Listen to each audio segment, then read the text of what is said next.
फ़लसफ़ा वज़ू का बताने लगा। वज़ू की मशरूइयत क्यों हुई है, यानी वज़ू को आप सल्लल्लाहु अलैहि वसल्लम की जो हदीस मैंने आप हज़रात के सामने पढ़ी ना, अल्लाह रब्बुल इज़्ज़त कबूल नहीं फरमाते उस नमाज को जो बग़ैर तहारत के, बग़ैर वज़ू के हो, बग़ैर वज़ू के हो। इंसान तो नमाज वैसे भी पढ़ सकता है ना, वैसे ही पढ़ सकता है, फरमाया नहीं, अल्लाह उस नमाज को कबूल नहीं करते जब तक इसके साथ वज़ू भी ना हो, पाक ना हो आदमी, अल्लाह कबूल नहीं करते।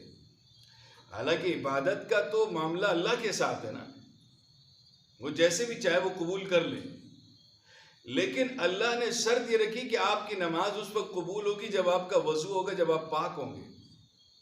वजह कि आज़ा का उसके साथ क्या ताल्लुक, ये बात समझने की है, और हर एक को ज़रूरी है इस बात को समझना।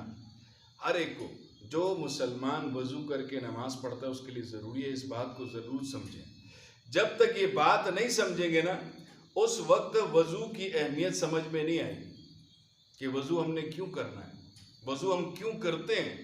हमारे आज़ा, सिर्फ वज़ू का मकसद आज़ा के ऊपर पानी बहाना नहीं है।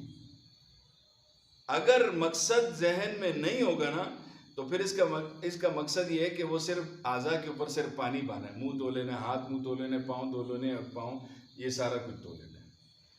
अगर समझ में नहीं आया कि अगर मकसद क्या है हमारा, पानी बहाने से मकसद क्या है, तो सबसे पहली चीज़ याद रखें कि हुजूर पाक सल्लल्लाहु अलैहि वसल्लम ने इरशाद फरमाया कि ये जो वज़ू है ना, ये दिल को साफ करता है। अल्लाह अल्लाह, वज़ू ये दिल को साफ करता है। अजीब बात है कि वज़ू कहाँ और दिल का मामला कहाँ। यानी मैंने हाथ धो लिए, मैंने हाथ, आम सोचने में करते हैं कि मैंने बाजू धो लिया, मुंह धो लिया, इससे मेरे दिल का क्या ताल्लुक, ये तो आज़ा है।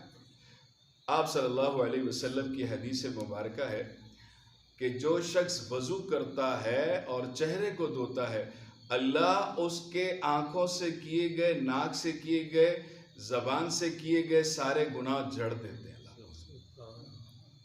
यानी जो आँखों से गुनाह हुए वज़ू में ये गिर जाते हैं, नाक से गुनाह हुए, कोई हराम चीज़ सूंघ ली वो गिर जाते हैं, कान से सुनी मसा करता है, कान से सुनी हुई जो चीज़ होती है वो गिर जाते हैं, मसा करता है सर का, जो सिर में और दिल में और दिमाग में जो चीज़ आई हुई होती है किसी के खिलाफ, वो अल्लाह पाक उस गुनाह से माफ़ कर देते हैं। पाँव से, पाँव धोता है तो पाँव के गुनाह माफ़ हो जाते हैं। हदीस मुबारका में आता है जब आदमी वज़ू करता है ना, तो उस वक्त सारे गुनाह अल्लाह पाक गिरा देते हैं जो आज़ा से हुए होते हैं, आज़ा से जो होते हैं सारे गुनाह माफ़ हो जाते हैं। अब जब ये दिल के, जब ये आज़ा, जब सारे के सारे माफ़ हो जाते हैं ना गुनाह आज़ा के, इन गुनाह की वजह से दिल जो है वो उस पर स्याही पड़ जाती है। यानी जब हम हाथ से गुनाह करते हैं ना, आंख से गुनाह करते हैं ना, ये वही है जो अक्सर हम जिनसे गुनाह करते हैं, ये वो आज़ा है। तो हुजूर और शरीयत ने जो मशरू किया ना, इन्हीं आज़ा को धोने के लिए मशरू किया कि अब तुम अल्लाह से मुनाजात करने वाले हो। आदमी जब खुदा से मुनाजात करता है ना, तो उस वक्त सरगोशी करता है, सरगोशी करता है ना, अल्लाह अकबर। अगर आप अपनी ज़बान में कहें ना तो यूँ कहेंगे अल्लाह अकबर। जब शुरू करता है ना, सरगोशी करता है, अल्हम्दुलिल्लाह रब्बिल आलमीन, अल्लाह सारी तारीफ़ां तोड़े हसन, अल्लाह तू ही है, रहमान भी तू ही है, रहीम भी तू ही है, अल्लाह तू उस दिहाड़े का मालिक भी है जिस दिहाड़े जड़ा ना बदले दिहाड़ा उसी, और मालिक तू ही उसी। ये भी ऐसा को पता है कि बदला भी तू देसी और पकड़सी भी तू ही, मालिक ही हो भी। इस सरगोशी हो रही है, अल्लाह से मनाजात हो रही है, मनाजात हो रही है।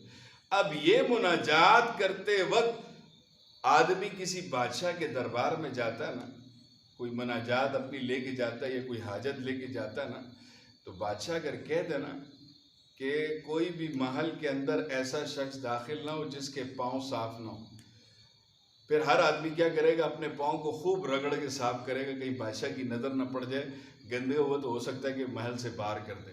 ऐसा ही आदमी जब बादशाहों के बादशाह अल्लाह के दरबार में जब जाता है ना, तो ये सोच कर कि मैं सर से लेकर पाँव तक अपने आप को साफ रखूँगा, अपने आप को साफ रखूँगा। अब जब ये साफ रखता है ना, अपने अपने इन तमाम आज़ा को जब साफ करके अल्लाह के दरबार में जाता है, फिर ये खुशू पैदा होता है। फिर जब ये वज़ू करते हुए, अब मकसद समझ ले वज़ू का। जब आदमी वज़ू करता है तो हदीस पाक को जहन में रखेगा कि हुजूर ने ये फरमाया है कि जब आदमी हाथ धोता है तो उसके गुनाह हाथों से किए हुए माफ़ हो जाते हैं। कुल्ली करता है तो ज़बान से किए गुनाह माफ़। अब जब ये हाथ धोएगा ना तो ये अपने जहन में रख ले कि मैं जो ये हाथ धोने लगा हूँ, इनसे जो भी हराम काम हुआ है अल्लाह मैं तौबा करने लगा हूँ। अब मैं अपने हाथों को तेरी बारगाह में पेश कर रहा हूँ और ईमान की हथकड़ियाँ डालने के लिए तैयार हूँ।